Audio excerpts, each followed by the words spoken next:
ला चलो गान इन्हों ला चलो कार्रवाई शुरू की जावे। हाँ दकी जुर्म है कल साहब ने ना चोर चोर चोर चोर चोर चोर चोर चोर चोर चोर चोर चोर चोर चोर चोर चोर चोर चोर चोर ताता रोटी खा ला तेरे रोटी ला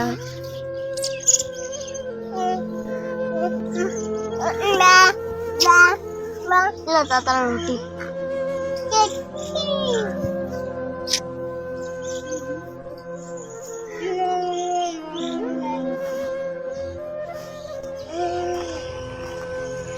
चोर नहीं है ये फालो फालो गिरफ्तार करो इनो ठीक है करो फालो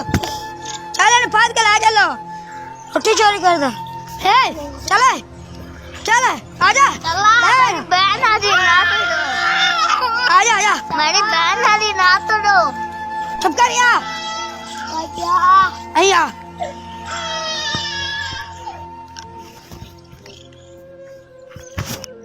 सिर्फ ने एक रोटी चोरी की है ਤੁਸੀਂ ਇਨਫਾਨ ਕਹਿੰਦੀ ਲੈ ਜੀ ਕਿਵੇਂ ਨੇ ਕਤਲ ਕੀਤਾ ਕਾਜ਼ੀ ਸਾਹਿਬ ਹਾਂਜੀ ਇਹਨੇ ਮੇਰੀ ਰੋਟੀ ਚੋਰੀ ਕੀਤੀ ਤੇ ਮੈਂ ਨਾ ਵੇਂਦਾ ਕੁਛ ਹੈ ਹੋਰ ਵੀ ਚਾਲ ਲਿਆ ਤਾਜੀ ਮੈਂ ਦੱਸਾਂ ਤੂੰ ਰੋਟੀ ਚੋਰੀ ਕੀਤੀ ਬਹੁਤ ਲੱਦੀ ਤੇ ਮੈਂ ਤਾਂ ਰੋਟੀ ਚੋਰੀ ਕੀਤੀ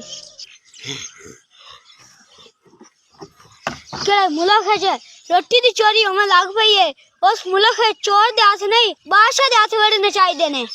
जश भाई बादशाह नु सारी कराओ नु मेरे सामने हाजिर करो ठीक है काजी साहब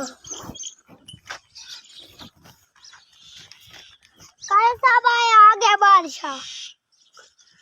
तो बादशाह हां मैं बादशाह कित्थों दा बादशाह ए ते मुल्क है तेरे मुल्क है च रोटी दी चोरी होने लग पई है ते तू बादशाह एने मतलब तू आदी रहया दा सही ख्याल नहीं करना है तुहानू गलत फैमिली होई मैं आपदी रहया दा ख्याल रखना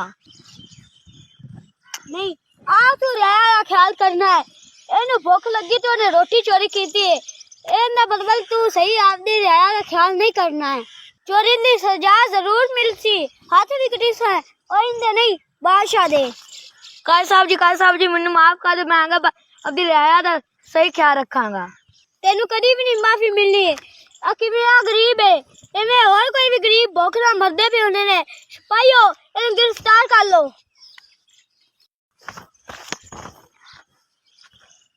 इंदे इत्थे हाथ वाड़ दियो काजी साहब जी मैनू माफ दे दे नहीं तेन माफी देनी नहीं इंदे हाथ वाड़ दियो